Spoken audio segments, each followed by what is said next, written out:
What's going on, YouTube? My name is FG3000. I'm back in the place to be, and welcome back for the last and final time to Mask for the Dead. If you guys have not heard the news, this game will be shut down on March 31st. And if you're keeping score, my friends, this game originally launched back in April of last year, which doesn't even mark a full year of service. Yet another game shut down before a 1-year anniversary. It's getting wild out there, my friends. So let's talk about Mask for the Dead. Now, I know a lot of people that are subscribed to this channel probably aren't necessarily surprised by this news. Day one, we all recognize Mask for the Dead as a clear-cut example of an MVP, a minimal viable product. Put out the least amount of game we can to make the maximum amount of money. And this is not to disparage anyone that enjoyed this game. Like, that has nothing to do with that, right? If you like this game, you played the game, you love the IP, that's cool.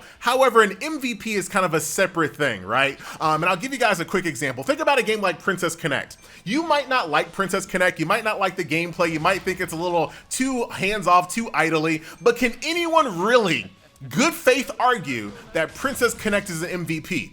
No, right? The game, you can clearly see, has a lot of effort put into it, a lot of passion. Side games always goes to 11, right? So even if you don't like Princess Connect, you would never say that Princess Connect is an MVP. So then bringing that back to Mask for the Dead, regardless of what you think about the game from a gameplay standpoint, I think it's extremely hard to argue that this game is not an MVP. There was so much more they could have done with this game that they chose not to do, either because it was too expensive, or they didn't have the funds, or they just had no intentions of doing so. But I really feel like games like this, right? We've been seeing examples of these games being shut down before a year even crosses.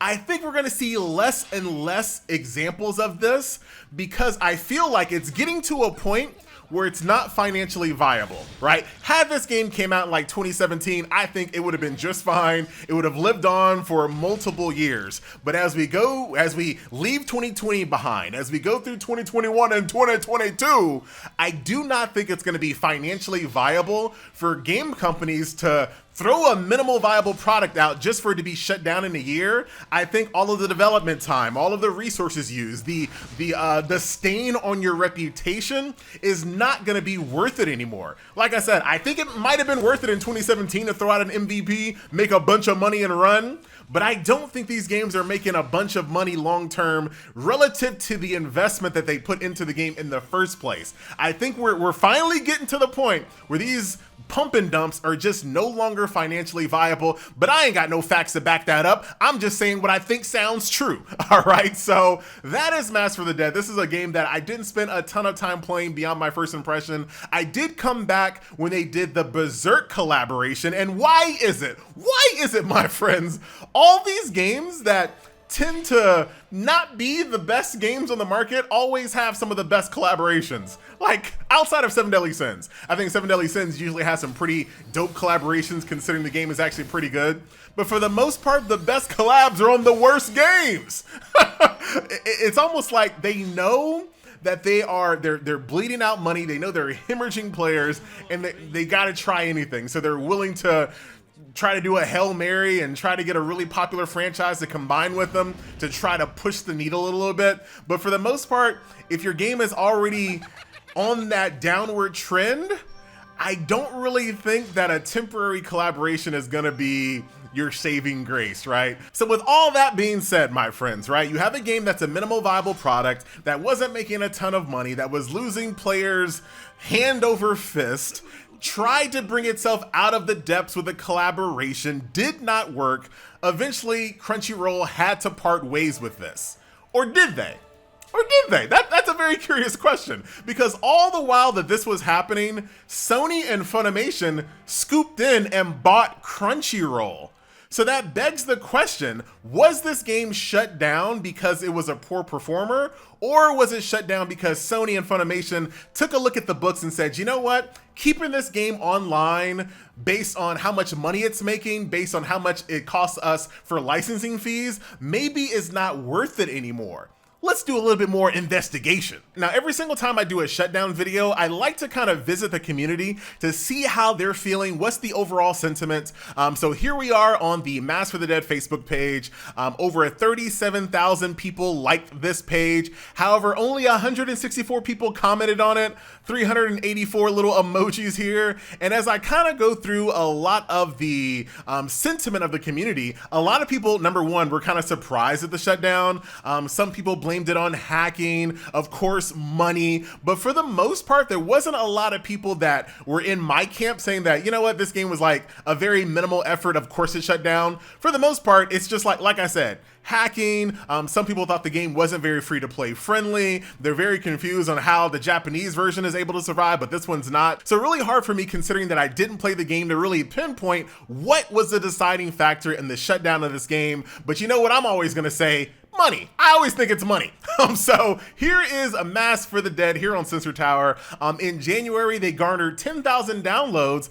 However, they did get 40,000 in revenue over the course of the month. Now, I know 40K is a lot of money, but 40K is not a lot of money when you actually start paying people, right? And I'm just talking about the very basics. Maybe a community manager, maybe a translator, a couple of developers. Like, that money gets erased with the quickness. So in my opinion, it's a little higher than we see most of the time when a game shut down, but it is definitely at that red point where you should definitely be afraid that your game is going to be shut down, which it did. But that also begs the question, what else is Crunchyroll / Funimation / Sony going to be shutting down next? Because when you take a look at some of their other properties, Grand Alliance is already on death's door, right? Grand Alliance is newer than Mass for the Dead, already sitting at less than 5,000 downloads, less than 5,000 revenue. This game absolutely is a bleeder. There is no saving Grand Alliance whatsoever. So why did they shut down Mass for the Dead first and not Grand Alliance? Like I said earlier in the video, I think maybe it has to do with licensing fees. Having to keep that license was a little bit more expensive versus Grand Alliance, which is its own IP, right?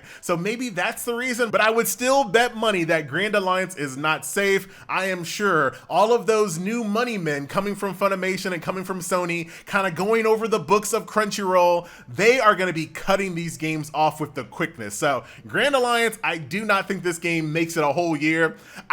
You know what? I wouldn't be surprised if this game doesn't even make a half-year anniversary. Would not be surprised if it doesn't even make a half-year anniversary. Moving on over to Mob Psycho, which once again is very surprising. This game is actually older than Mass for the Dead, but is definitely much more of a bleeder. Less than 5,000 downloads, less than 5,000 revenue. Amazing anime in my opinion, but not super widespread of an IP to garner its own hero collector in my opinion. So I'm thinking the same exact fate as Mass for the Dead. The cost between trying to maintain a game that's bleeding out players, bleeding out money, and having to pay for the license on top of that, I just don't think it's going to make sense. And I do think that this game is going to be cut very, very soon, along with Ruby Crystal Match as well. Another game less than 5,000, less than 5,000 revenue. Another game that they have to maintain licenses for. This one's going to be cut very soon, I would say. And then lastly, in the Crunchyroll catalog, you have Bungo Stray Dogs, which is a game that held on way longer than I thought it would. But do keep in mind, we're under new management, my friends. So everything that occurred in the past with this game in Crunchyroll doesn't necessarily predicate the future, my friend. So I do think, in my opinion, over the course of this year, sooner rather than later, the Crunchyroll catalog will be completely cleared out, and the only one standing will be Princess Connecta. And there you have it. Once again, my name is FG3000. I thank you a ton for watching, and I will see you guys in the next shutdown video. I'm out.